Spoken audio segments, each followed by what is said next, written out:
This is Nita Ambani, the powerful matriarch of Asia's richest family.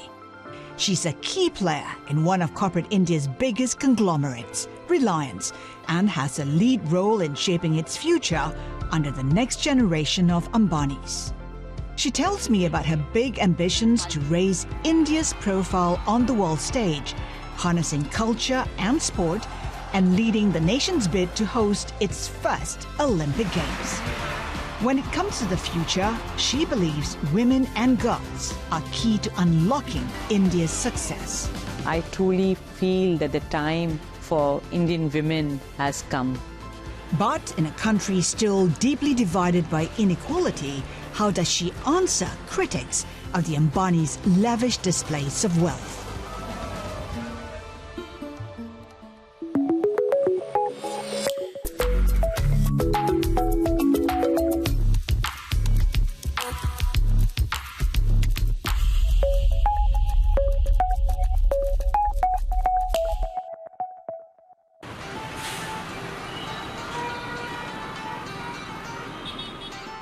Mumbai, India's financial capital and the engine of its economy, is also home to one of the country's most influential families. The Ambani's Reliance Industries touch tens of millions of lives every day. The sprawling conglomerate is a major player in energy, retail, telecoms, and media, including an $8.5 billion tie-up with Disney, a new venture Nita Ambani is heading. Reliance's reach has made the Ambanis Asia's richest family, worth around $100 billion. They're always big news in India and have a growing global profile, thanks in no small part to the most talked about wedding in the world. 5 months of celebrations, a guest list of stars, and an estimated price tag of hundreds of millions of dollars. The marriage of the youngest Ambani son, Anant, brought intense scrutiny for the family. There were some critics out there talking about how ostentatious the lavishness of the wedding. Does it bother you when you hear those criticisms? You know, every parent wants to do their best for their children's wedding. And that's what we did. In all this, I think it was the Made in India brand that came out. I'm just happy that I was able to kind of bring to the center stage our Indian traditions, our Indian heritage, and our Indian culture. If there is one moment that really touched your heart, or really was something to remember? My son Anant has been fighting obesity from a very young age because of his asthma. And when he went up on a stage as a confident bridegroom, he told me, "Mom, it's not what I am physically, it's what my heart is." And I saw him holding his life partner's hand. I think that's what was the most touching feeling as a mother. It was also a reminder of her own enduring partnership with husband Mukesh. They met when she was a school teacher and married in 1985. I often tell my children that the biggest decision you take in your life is to choose your life partner.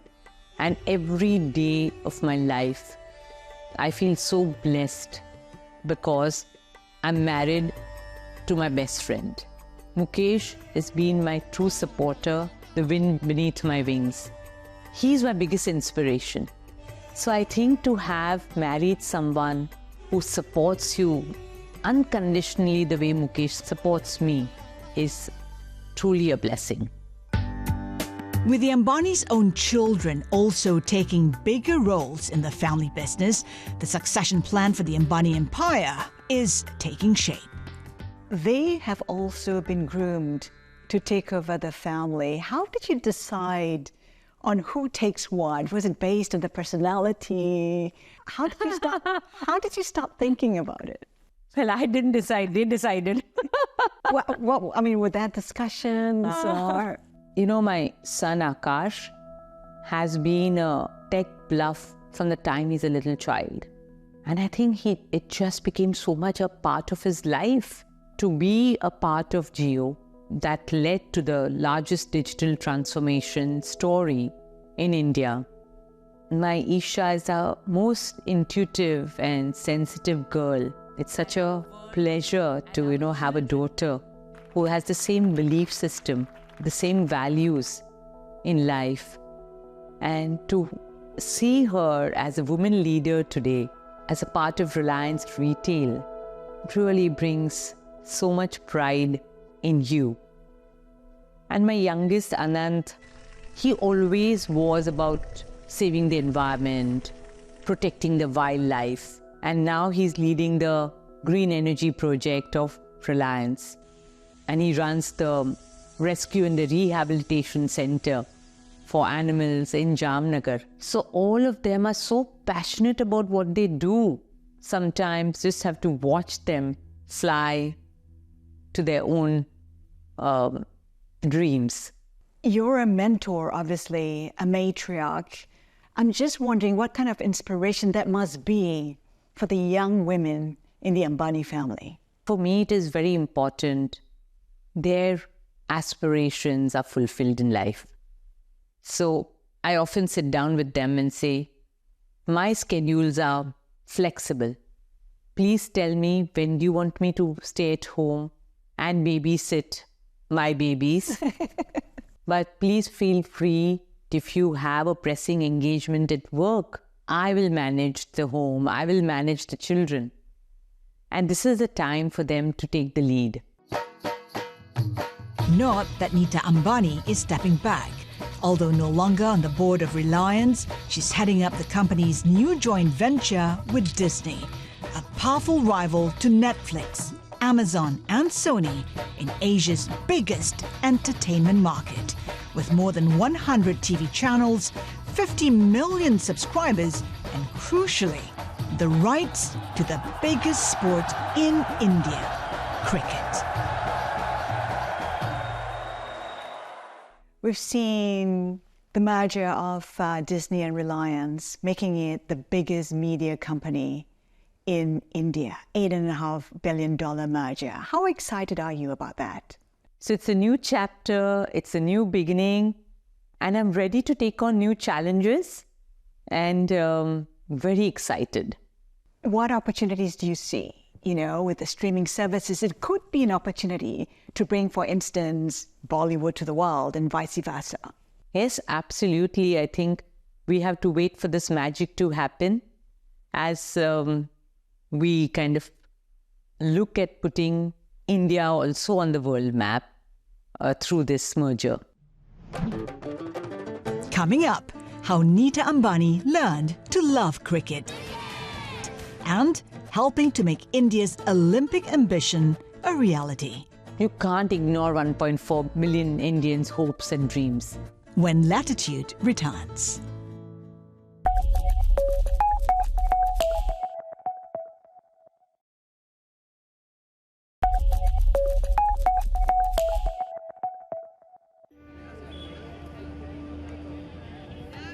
On a sunny Mumbai afternoon, this is the place to be. The historic Oval Maidan is a magnet for the city's wannabe cricketing superstars of the future. It's no exaggeration to say that in India, cricket is like a religion, and its soul is right here in Mumbai.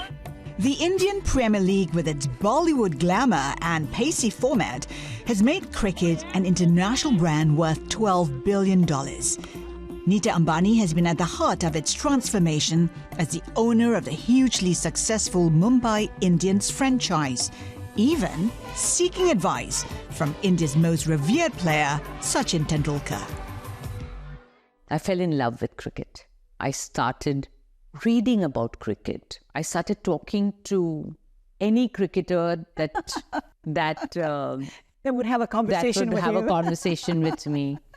And cricket is not a very simple game to follow. You need to understand it. And here I didn't know a simple thing like there are different kinds of bowling. Like there is a spin bowling and there's a pace bowling, and in spin bowling there is a different kinds of off spin and a leg spin. And in pace there is a swing. And so it took me some time to just start talking to all these boys of cricket. I spoke to Sachin, who is known as a god of cricket. And I would ask him such embarrassing questions. Once we were interviewing a bowler who's very well known in the world and in India. And he had come for an interview. He was sitting on the table and I didn't know who he was. So I called up Sachin. Sachin, please tell me, educate me about what do I talk to him? But yeah, today it feels very good to see Mumbai Indians doing so well. My son is leading it. But also I think the Mumbai Indians women's team is something that fills my heart. Why? With joy. I think these girls go through so much to get to where they are. Right from seeking permission from their parents who are not willing to let them follow their dreams. Financial issues, so many of them. No access to sporting facilities. Forget physios. Once you get injured, you lost your career. It takes them hours to reach their training center, and how they walk there every day. They have no sporting gear, sometimes no shoes available for them. When you see them all coming together from these remotest villages of India and play for you and tell you these stories, it's just so inspirational to see our girls in sport. Why is sport so important for a country like India? So by heart, I'm a teacher and I'm so passionate about sport. And I feel that education and sport go hand in hand. What we are realizing now is that a shift in parents' perspective to sport. They feel now that sport is a viable career option. I feel a lot of transformation of youth can happen with sport or through sport. I have a dream to see India on the global arena as a multi-sporting powerhouse. Seeing the hardships that people go through to make their dreams come true, dealing with the Paralympians has been my biggest motivation.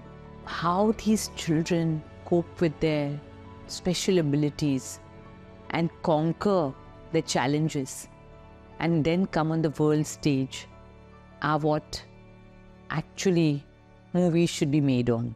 I was interacting with Mona Agrawal, one of the Paralympians.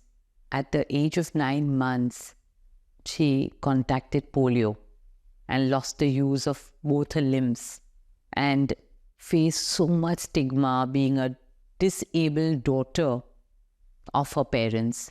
Her parents were told to give her away. And, she didn't give up. She graduated in studies. She got married, is a mother of 2 children. And that's not all. At the age of 36, she entered the Paris Olympics as a Paralympian and won a bronze in shooting. That's real motivation, seeing it in action. And Paris was a showcase for India's own ambitious bid to host the 2036 Games, something Nita Ambani, India's first ever female member of the International Olympic Committee, is leading. What would it mean for India to host the Olympics? How do you bridge that gap between ambition and reality? Haslinda, I don't think it's my dream alone. I think it's a dream of 1.4 billion Indians to see the Olympics being held in India. I think once sport takes over, the transformation will be seen, not only in the lives of the youths, but in the economy of our country. India is one of the biggest centers for digital usage I mean, Tokyo Olympics was watched the most, had the highest amount of digital engagement in India. And 1/3 of the viewership of the Olympic channel comes from India. So India as a sporting market is huge. Countries which have hosted the Olympics have always grappled with the issue of infrastructure, for instance. Building it is one thing, maintaining it is another. You talked about Tokyo. We have the Tokyo Stadium built at a cost of almost $1.5 billion, and it takes $22 million a year to maintain it. How can India do it differently if it were to host the Olympics? So I think we're talking about innovation and sustainability. And I think the same holds for holding the Olympics. What if you look at a sustainable model?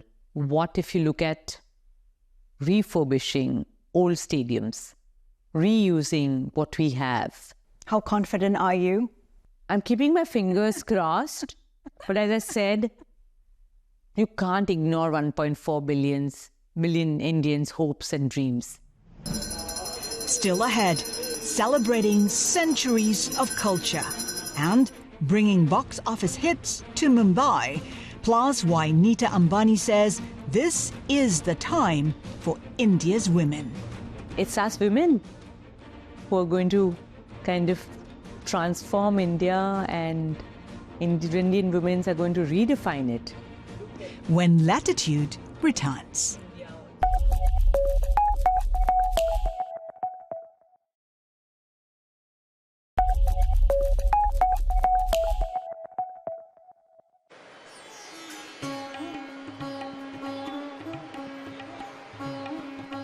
The cultural center bearing her name has brought big West End and Broadway productions to India for the first time. It's the platform Nita Ambani is using to promote India on the world stage. You said that if you have a stage, you have a voice. If you have a voice, you can shape history. How would you like to use that voice to shape India's history? India has such a great history. If we take that legacy and ensure that it is nurtured, it is cherished, so that it lives on for generations to come, I think that would be our vision, to shine the spotlight on India. So it is about India on the global stage. It's also about bringing the world to India. When we started the center, we said the best of India and the best of world will come here. You know, I get inspired and motivated every day when I speak to all the artists and the kind of stories that they tell me. In 2015, I was visiting Rajasthan as a part of a Reliance Foundation project. And there I happened to meet these artists. And most of them had learned their art at the feet of their grandfathers, great-grandfathers. But they were all giving up the lineage of art and taking up jobs like sewage cleaners, bricklayers, because there was no sustenance, no livelihood in the art form. So I think art is meant to be inclusive. It is meant to inspire everyone, and everyone has the ability to create their own art, appreciate art, and bring it to the world. And how many visitors have you had here already? I hear it's in the millions, and it's not even 2 years old.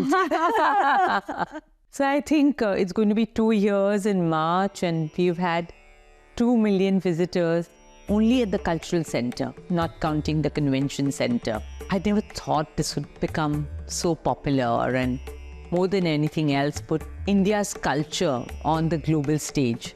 How important is that to you, that you always resemble and stand for India? I've seen India in the 60s, I've seen India in the 70s, and now I'm seeing India in the 20s. As an Indian, I'm just happy to just be here at this time. I love my Indian clothes, I love how much energy goes into making one piece of garment.